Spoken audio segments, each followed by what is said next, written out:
শহীদদের আহতদের জঙ্গি, বিএনপি ও জামাত শিবির ত্যাগ দিয়ে হত্যাকাণ্ডকে জায়েজ করার তীব্র সমালোচনা জানাচ্ছি। আপনারা জানেন আমাদেরকে এখন বর্তমানে কিভাবে দিনাতিপাত করতে হচ্ছে, না ঘুম আছে, না খাওয়া আছে, কোনো কিছুই ঠিকঠাক নেই। আপনারা দেখতে পাচ্ছেন, আমি ভাষায় প্রকাশ করতে পারছি না আমাদের এখনকার বর্তমান পরিস্থিতি। জাস্ট যাযাবরের মতো আমাদেরকে দিনাতিপাত করতে হচ্ছে, জীবনযাপন করতে হচ্ছে।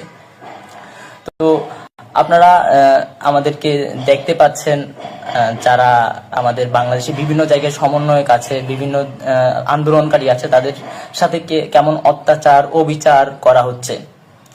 তো আমি আপনাদেরকে সার্বিক পরিস্থিতি সম্পর্কে তেমন কিছুই বলতে চাই না। আপনারা সবকিছু দেখতে পাচ্ছেন, সবকিছু জানতে পারছেন। সেই জায়গাটা থেকে আসলে আমার কাছে মনে হয় যে এখানে বেশি কিছু বলার নাই। তো আমি কিছু ব্যাপার আপনাদের কাছে শেয়ার করতে চাচ্ছি। আমি জানি না এই লাইভটি করার পরে আমার কি অবস্থা হয়, বা আমি পরবর্তীতে আপনাদের সাথে কথা বলতে পারি কিনা, আপনাদের সামনে আসতে পারি কিনা, এটুকু আমার নিশ্চয়তা নাই। তো আপনারা জানেন যে প্রত্যেকটা জায়গায়, প্রত্যেকটা এলাকায়, যেমন চট্টগ্রামের আমি গতকালকে শুনেছি মুরাদপুর বা তার আশেপাশে রেড দেওয়া হচ্ছে, শিক্ষার্থীদের ফোন চেক করা হচ্ছে, বিভিন্নভাবে হেনস্থার শিকার করা হচ্ছে যারা বৈষম্য বিরোধী ছাত্র আন্দোলনের সাথে জড়িত ছিল। আপনারা জানেন যে সারা বাংলাদেশের শিক্ষার্থীরা তাদের যৌক্তিক আন্দোলনে নেমেছিল এবং শান্তিপূর্ণভাবে কর্মসূচি পালন করে আসছিল। সেখানে কেমন হত্যাযজ্ঞ চালানো হয়েছে, আমার ভাইদের কিভাবে খুন করা হয়েছে, আমার ভাইদের কিভাবে হত্যা করা হয়েছে, আপনারা সবকিছু দেখেছেন এবং আপনারা সবকিছু জানেন। তো আমি আপনাদেরকে অনুরোধ করব, আপনারা নিজ নিজ জায়গা থেকে প্রতিরোধ গড়ে তুলুন।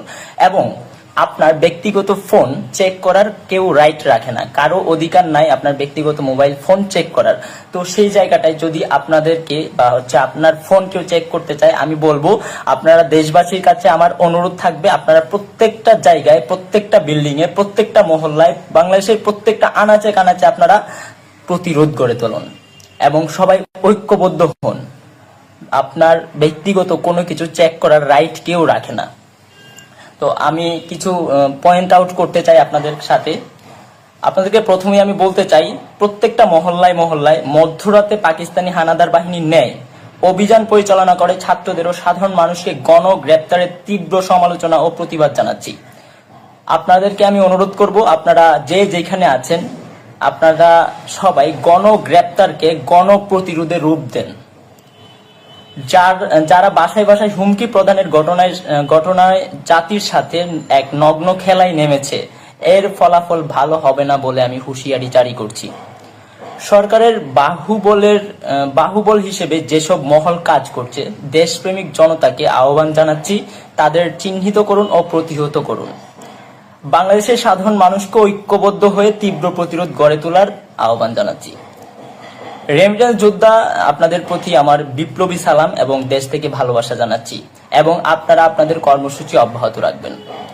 হেলথ এইড ও লিগ্যাল এইড গঠনে ডাক্তার ও আইনজীবীদের পাশে দাঁড়ানোর উদাত্ত আহ্বান জানাচ্ছি।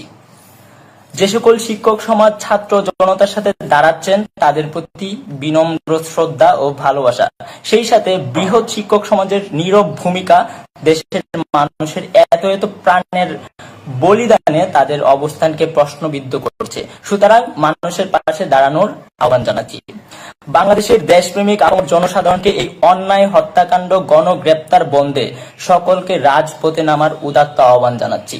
শিক্ষার্থী, শিল্পী, ইনফ্লুয়েন্সার, সাংবাদিক, শিক্ষক, পেশাজীবী, ইমাম, ব্যবসায়ী, দিনমজুর, কলকারখানার শ্রমিক এবং সরকারি কর্মকর্তা ও কর্মচারী সহ বাংলাদেশের সব শ্রেণী পেশার মানুষকে রাজপথে নেমে আসার আহ্বান জানাচ্ছি। আপনারা জানেন আপনাদের সন্তানেরা ভালো নেই, আপনার দেশ ভালো নেই, বাংলাদেশ ভালো নেই। যেখানে এত এত মানুষকে হত্যা করা হয়েছে, সেখানে আমরা ভালো থাকতে পারি না। আজকে যদি কেউ আমাদেরকে জিজ্ঞেস করে কেমন আছি, বলতে পারি না, উত্তর থাকে না আমাদের। জাস্ট আমরা যাযাবরের মতো জীবন যাপন করছি। এখন সেই অবস্থায় আপনারা, দেশবাসীর কাছে আমাদের অনুরোধ থাকবে, আপনাদের সন্তানদেরকে বাঁচান প্লিজ। আপনারা আপনাদের সন্তানদেরকে বাঁচান। আপনারা ভালো নেই, আমাদের বাংলা নেই। যেখানে আপনার সন্তান ভালো নেই, সেখানে আপনি কখনোই ভালো থাকতে পারেন না। যারা আমার দেশের বিভিন্ন জায়গা থেকে আমাকে দেখছেন, আপনাদেরকে অনুরোধ করব, আপনারা যে যেখান থেকে দেখছেন প্রত্যেকটা জায়গায় প্রতিরোধ করে তুলুন এবং আপনারা নিজেরা সংগঠিত হন, নিজেরা সংগঠিত হয়ে আপনারা আপনাদের মতো, আমরা যদি ঘোষণা নাও পারি, আপনারা আপনাদের মতো আপনাদের কর্মসূচি অব্যাহত রাখবেন। আপনারা দেখেছেন বাংলাদেশের বিভিন্ন সমন্বয়কে গুম করা হচ্ছে, খুন করা হচ্ছে এবং বিভিন্ন ভাবে হয়রানি শিকার করা হচ্ছে, বিভিন্ন ভাবে হেনস্থার শিকার করা হচ্ছে। আমরা যারা এখনো বাহিরে আছি, আমরা যারা এখনো আমরা যারা এখনো কথা বলতে পারছি, আমাদেরকে কখন কিভাবে কোন বিপদ এসে পড়ে আমরা এখনো বলতে পারছি না। তো আমরা যদি ঘোষণা দেবার নাও পারি, আমরা যদি আপনাদেরকে ঘোষণা নাও দেই, আপনারা আপনাদের কর্মসূচি অব্যাহত রাখবেন এবং আপনারা আপনাদের জায়গা থেকে প্রতিরোধ করে তুলবেন। প্রত্যেকটা জায়গায় আপনারা আপনাদের মতো করে দুর্গ গড়ে তোলেন। এবং প্রবাসী ভাইরা যারা আছে এবং যারা বিভিন্ন বাংলাদেশের বাইরে যারা আছেন, বিভিন্ন জায়গায় আমরা দেখেছি আমাদের বাংলাদেশের ছাত্র সমাজের পক্ষে প্রত্যেকটা মানুষ আওয়াজ তুলেছে, প্রত্যেকটা মানুষ কথা বলেছে। আমাদের এখন আর ভয় পাওয়ার কিছু নাই, আমাদের হারানোর কিছু নাই, আমরা সব হারায় ফেলছি। আমাদের ভাইদেরকে হত্যা করা হয়েছে নির্বিচারে, আমাদের ভাইদের বুকে গুলি চালানো হয়েছে, আমার টাকায় কেনা বুলেট আমার বুকের উপর চালানো হয়েছে। যারা আইন শৃঙ্খলা বাহিনী এবং বিভিন্ন বাহিনীতে যারা আছেন, আপনাদেরকে আমরা বলে দিতে চাই, আপনাদের ভাই, আপনারা আমাদের অভিভাবক, আমরা আপনাদের সন্তানের মতো। আমার টাকায় কেনা গুলি, আমার টাকায় কেনা বুলেট আর একটাও আমাদের বুকের উপর চালানোর চেষ্টা করবেন না, এর ফলাফল ভালো হবে না। ছাত্র সমাজ এখন জীবন দিতে শিখে গেছে, ছাত্র সমাজ এখন রক্ত দিতে শিখে গেছে, এখন আর ভয়ের কিছু নাই। ভয়কে অনেক আগে আমরা পেছনে ফেলে রেখে এসেছি। তো আপনাদের কাছে আমাদের এই অনুরোধ থাকবে, আপনারা যদি পারেন আমাদের পাশে দাঁড়ান, আপনার সন্তানদের বাঁচান, আপনাদের ভাইদেরকে বাঁচান। এভাবে অমানুষের পরিচয় দিবেন না। দেশবাসী আপনাদেরকে ভরসা করে, সেই ভরসার জায়গাটা আমি আর কতদিন পরে ফিরে আসবে, কিন্তু আপনাদেরকে এখন অনুরোধ করছি, আপনারা আমাদের পাশে দাঁড়ান, বোঝার চেষ্টা করেন, আমাদের কথাগুলো শুনেন।